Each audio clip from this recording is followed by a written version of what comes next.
So, hello. Today's video is just a quick one about the dust extractor I built about a year ago, and a quick review about the Cam Vac dust extractor that I've got, and how well I get on with it and everything. The unit I've got is the Cam Vac twin motor. It's a 36 litre one, and it's what's classed as a high pressure low volume dust extractor.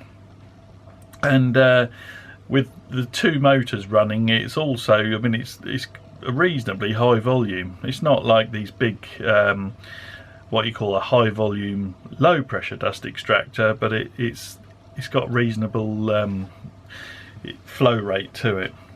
It's very efficient, and I use it generally with both motors running, particularly with wood turning, which creates a lot of dust, and it works very efficiently.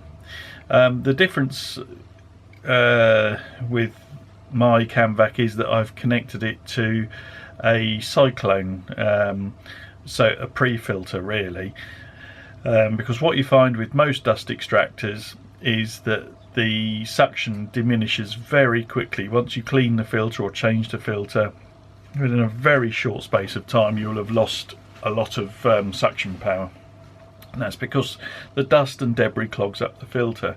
By putting a pre-filter on, you maintain higher degree of suction and flow rate for longer. With the Cyclone that I've got, it's a medium-sized Cyclone. Most of the Cyclones you can find on eBay and various places have got 2-inch inlets and outlets. This one's got over a 3-inch inlet and outlet, so it restricts the flow less, and it works better with these twin motor. I think it works better with these twin motor dust extractors. The advantage of having the dust extractor, the high pressure low volume dust extractor, is that it filters down to 0.5 microns, which means you can actually have the unit in the workshop with you. A lot of the high volume low pressure dust extractors, these are the ones with the big bags top and bottom, and they're very good at removing chips and vast quantities of dust. But unless you're spending a lot of money on one of those, they actually act as a bit of a dust dispersal unit, because the bags do not filter down anywhere near so much, and they actually act to spread the dust around. The high volume low pressure dust extractors, which are the ones with the big fans and the big bags, are fantastic if you're running an actual ducted system in your workshop, and you can vent it outside, have the dust extraction unit outside, and that way any excess dust just goes out into the atmosphere. I can't do that. I've got a tiny dust extractor. I live in a semi-detached house, and I don't want to be putting dust all over my neighbours, and I don't want to subject anyone else to the noise of it. So I've had to settle for the opposite, the high pressure low volume. Like I say, I've increased the volume by having the twin motor Cam Vac. The Cam Vac is excellent, fantastic build quality, very efficient, and it's also relatively quiet as well. It's certainly much quieter than most of the cheaper shop vacs you buy. It's a proper trade quality thing.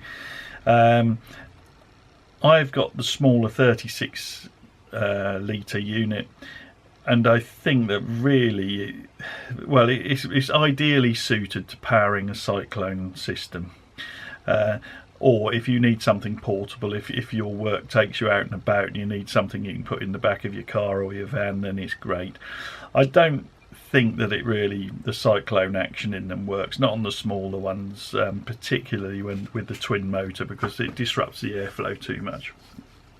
But it's brilliant because it's the same power as the bigger two motor ones, but takes up less space in my workshop.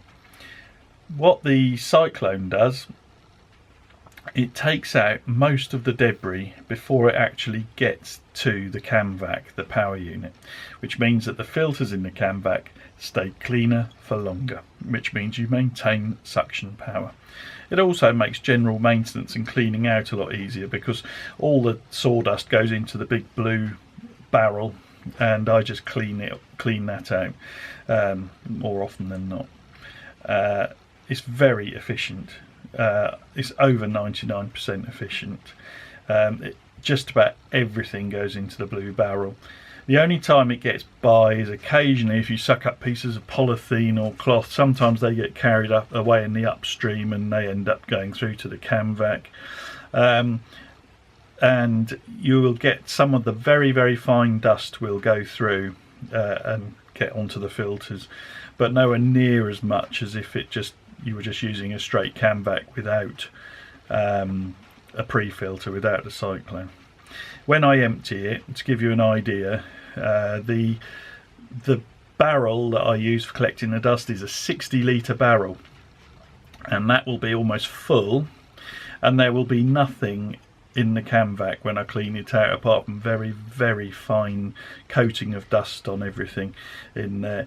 The filters don't actually really look dirty. They do clog though. They are clogged. They're clogged with very fine dust, and so I swap the filters over each time. But yeah, it's very, very efficient. The other time that it loses its efficiency is if you don't clean out the barrel and it fills up, and once the debris reaches the bottom of the funnel, then the Cyclone isn't working, and it will bypass the Cyclone and go straight through to the Cam Vac. So that's something else to bear in mind. The barrels are cheap as chips. You can get them off eBay. The round barrels are better than building a square box. Apparently they help maintain the cyclonic action right down out of the bottom of the funnel. But there's an awful lot of science applied to dust extraction systems.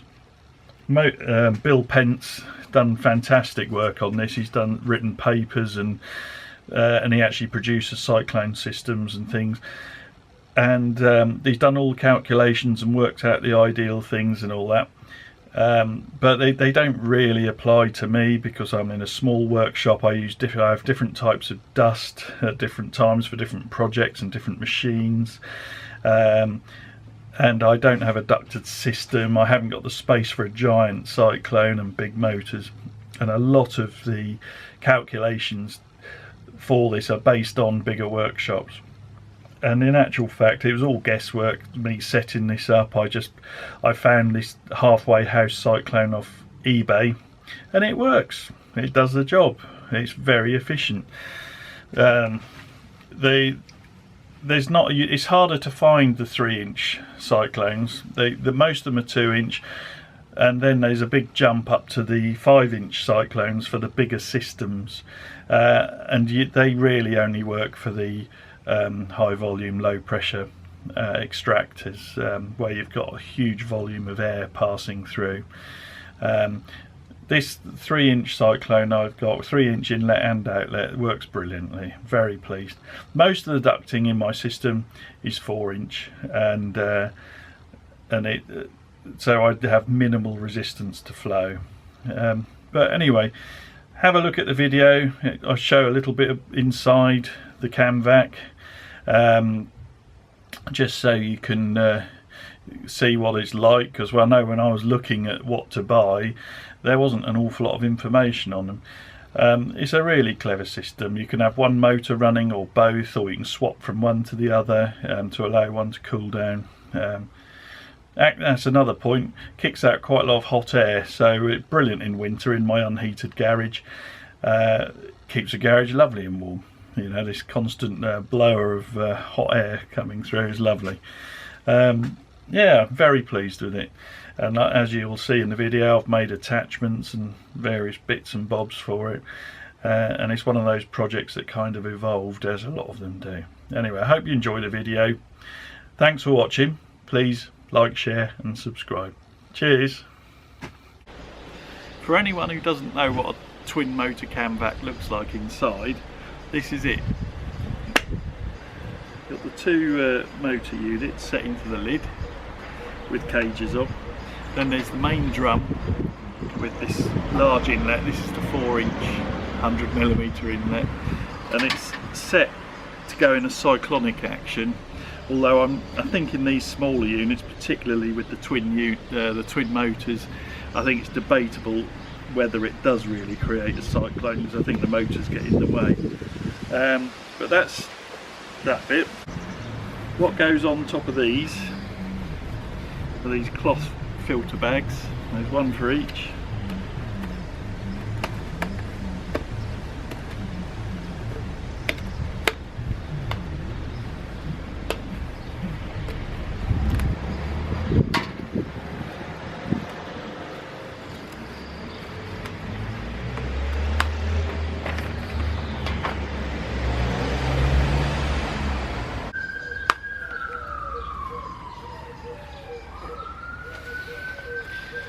Right, so that's those two cloth filters on. I've got two pairs of these and a separate two drum filters as well, and so I use these in rotation, and when the ones that aren't being used I wash out and dry out to swap them over next time. Over the top of these cloth filters go these paper filters. These are very cheap, you just replace them each time you clean out your Cam Vac, and it greatly increases performance. They don't look clogged, but they do get clogged with very, very fine particles of dust, particularly doing the sort of stuff I do, where I'm sanding resins to a fine finish.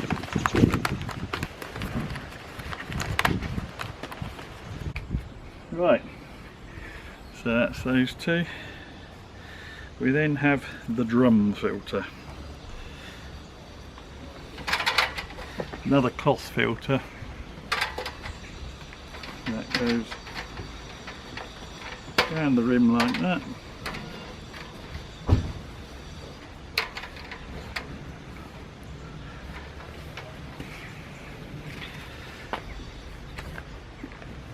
And then this whole thing sits in like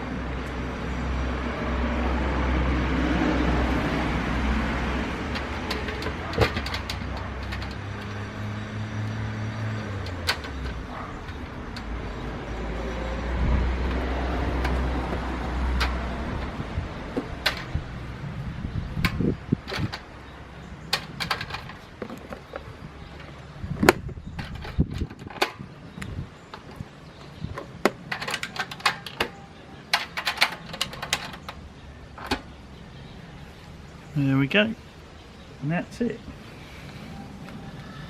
all ready to go. As I say, I'll then wash out the old filter bags and dry them ready for next time. You can connect the exhaust hoses. These are the exhaust ports, and you can connect the exhaust hoses to the outside of your workshop if you want, which does reduce noise. But it also pumps a lot of warm air out of your workshop in the winters, so I don't actually use it. That's the back of the unit with the Cam Vac installed, and that connects onto there with one of these These are brilliant, these things. They come from Axminster Tools and they're fantastic, these quick release clips. They're so quick and easy, and you can interchange your dust extraction system very quickly. Going up from there, this runs up and over into the top of the Cyclone. All this is to support the Cyclone, so there's no stress on the plastic mouldings, and it stops it twisting or moving at all. This is the floor attachment, which just lifts out. I've made a holder for it there, so this can be used for cleaning the floor.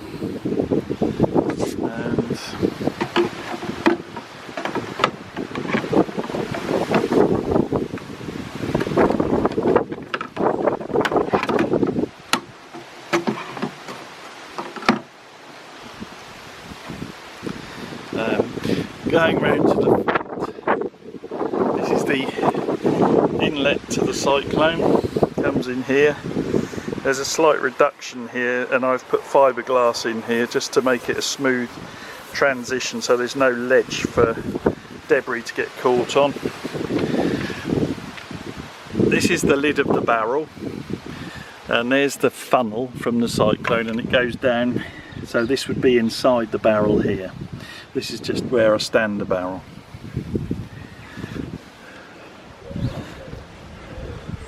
Got tool storage for the hose here. This is the narrower hose, which I put on for using you got the crevice tool, and got brush tool, and for the floor attachment that goes onto this hose. But mainly I'm using 4-inch hose onto this. But that's what I connect to my machines. Coming round the other side, these are ventilation ports here, because I was going to put a door on the back, but it gets a bit warm. I didn't want it to overheat, and with this acoustic foam in, it deadens the sound really nicely. And this faces the wall, this side, and it makes it extremely quiet. Under here I've got a cable tidy, and here's a little hatch so that I can get into it for turning the motors off and on, because you can have one or both running and you can alternate between the two, so you're not using one motor continuously, you can swap them over. And it's just a way of me reaching inside to switch the motors over without having to move it out away from the wall.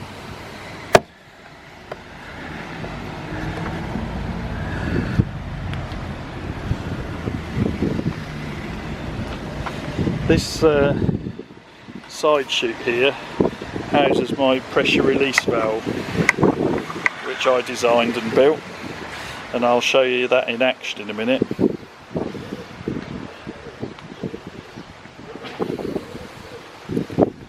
Going over to the barrel, this is the dust collector.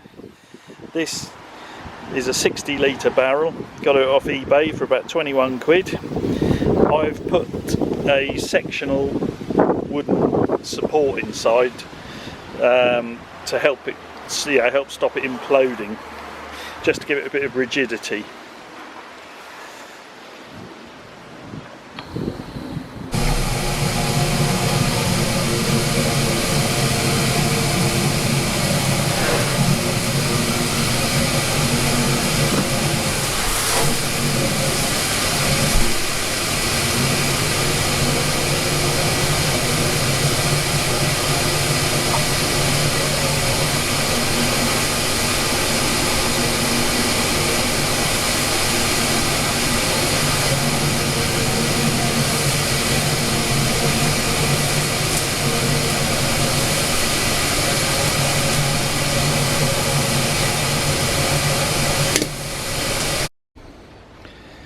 I built this whole thing out of scrap timber left over from other projects, and this is an old offcut of worktop. I picked that up from B&Q for 2 quid, so that's good.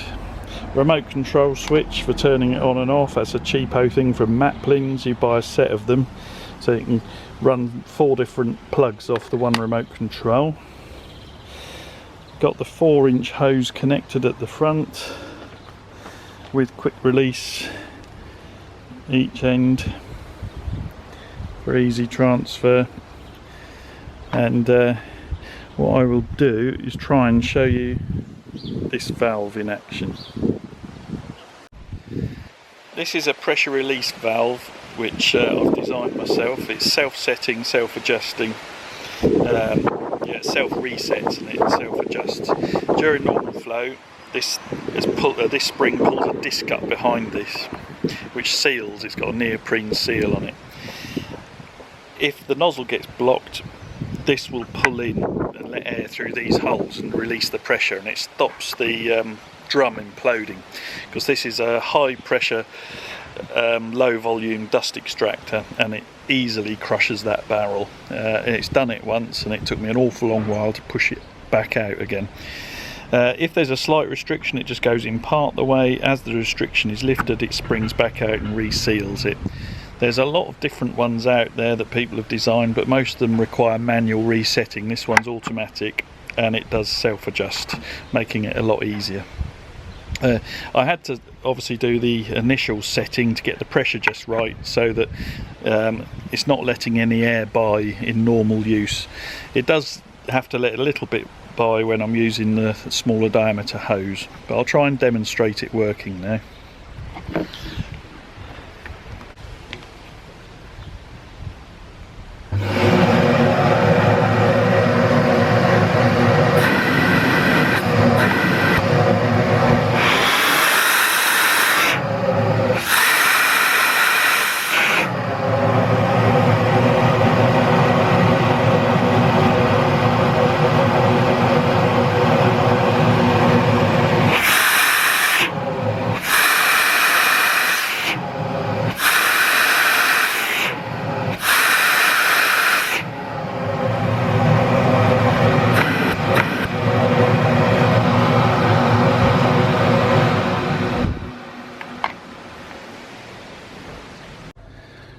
Back in the workshop now, out of the wind.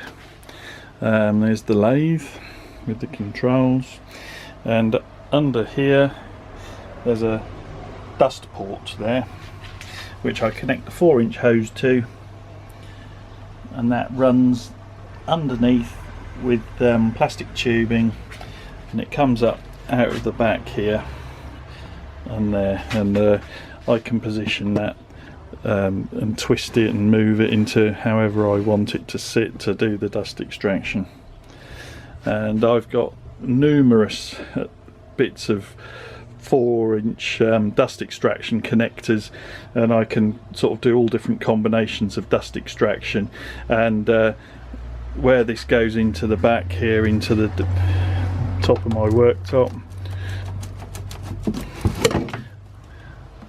what I've done is set a splicing sleeve into the worktop, and I can actually connect different connectors onto that, and I can actually run it across to my drill press over there, and use the dust extraction on that as well. That's my camera mount for when I'm doing my lathe work.